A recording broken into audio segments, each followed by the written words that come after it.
Hey y'all, welcome back to Adventuring with Amanda. Thank you so much for being here. If you are new to my channel, welcome.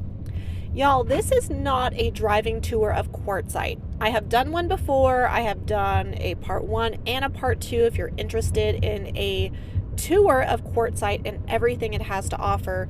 But in this video, I am showing you what it looks like before peak season and all of the people get into town. You will see here how quiet the roads are, and I have to say, I really enjoy coming this time of year, which is late October. And also, I'm having kind of an issue with my phone stand that is on my dashboard, so forgive me, it shows more of my dash in my van than I prefer, but I'm working on it. So as you can see, there's like no one on the roads. We are coming up to the Family Dollar on my left-hand side, and look at this, y'all. There are very few of us in town, and it's awesome. I love coming at this time because I just get to enjoy the ambiance of the small town of Quartzsite that I love so much. There was literally one car in that Chevron parking lot, and on my right here I am passing the laundromat. There were a ton of open parking spaces. That's how you know it's not quite peak season. What I've learned from coming here over the past few years is the busiest time starts to happen around mid-December, and January is always the busiest. January is when most of the events happen, although a lot of them happen in December as well. I found that most people are like me. They enjoy traveling to Quartzsite when the weather gets nice. That way you can spend as much time here as possible. Some people are here for 6 months, some people are here for 6 weeks, some people are here for 6 days. And that's what makes Quartzsite such a cool place, is no matter how long you want to camp here, you are welcome and there is space for you.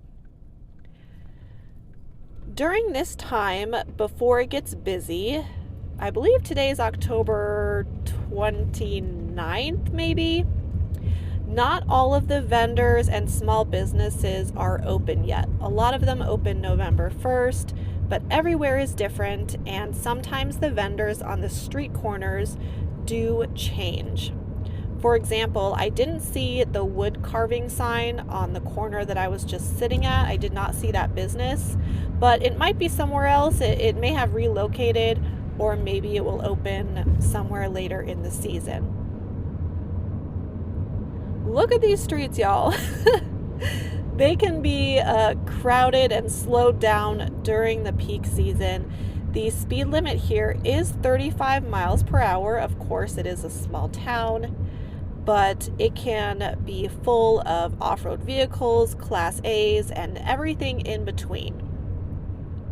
Right now I am headed to Dollar General. I just have a few things to pick up.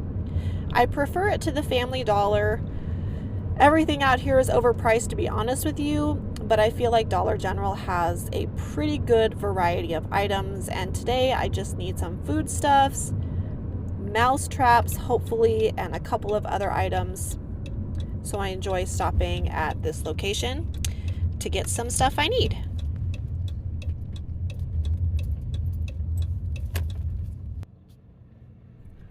Right now I'm leaving the McDonald's parking lot and I'm taking a left, and you can always tell what time of year it is based on how long it takes you to make a left-hand turn out of these parking lots. But as you can see, I didn't have any traffic to contend with. So I'm going to go around and take you through the Tyson Wells tents, which is one of my favorite places in Quartzsite because I love the shopping there. But I also want to point out that coming up on my right, there is a Terrible's gas station. It opened last season, and it's really great. They have an awesome convenience store, and they even have a little dog relief area with grass out front if you're just looking for a little spot to take your dog. So I really like that gas station. Fuel right now is about $3.79, $3.89 a gallon as of the end of October 2023, which is cheaper than the Valley. So I filled up at Chevron earlier, and that's my favorite place to get fuel just because it is on the outskirts of town, so I can go there without too much chaos. There's also a water fill station next to it, and I do show that more in depth on my full Quartzsite tour. I'm also coming up to a Love's station. This is actually a great place if you need somewhere right off the highway to stay overnight. They also have semi-truck parking. But I am taking the back way, which runs parallel to the I-10 to the Tyson Wells tents. And at Tyson Wells, there is so much shopping. There's a K&B Tools, there is a wood vendor, restaurants, Beer Bellies, which is one of my favorite bar type restaurants to eat at. They are dog friendly.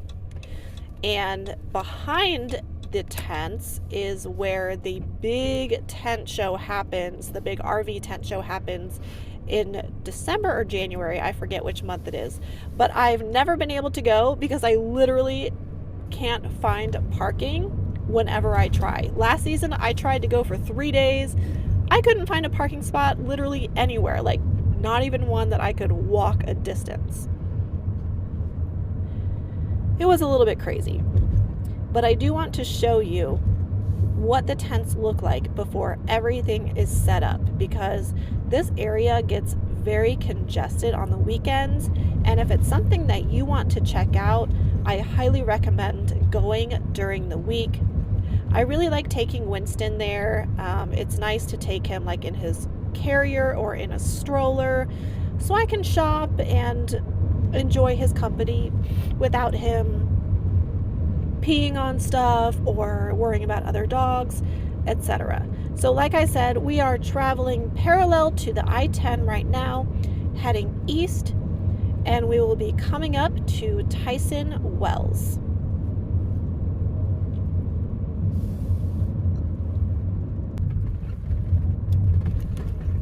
Here we are coming up on the main drag through Tyson Wells.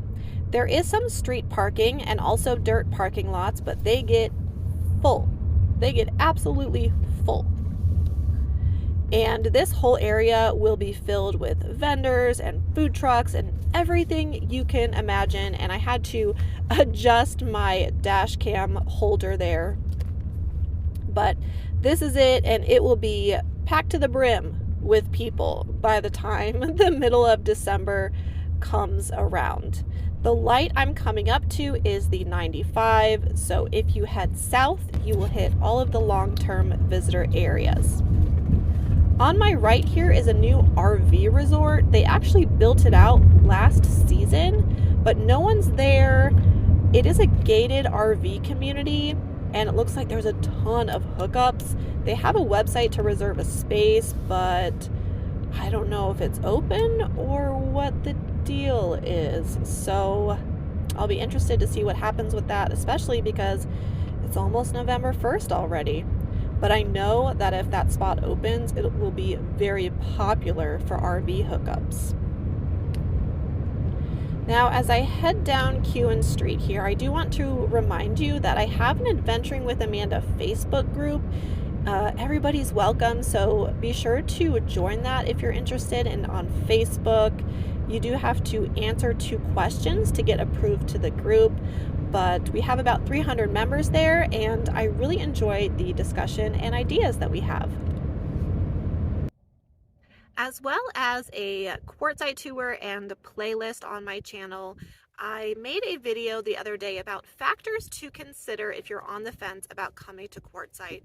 I'm not even going to pretend that this place is everybody's cup of tea, because it's not.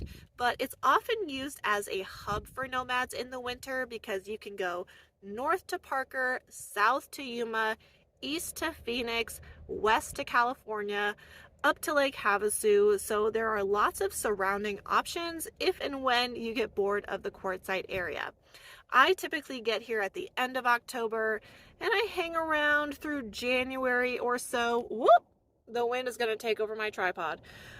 Depending on what's going on, events, weather, and that sort of thing. But I hope that this video was helpful to you. If it was, be sure to give it a thumbs up, and I will see you next time.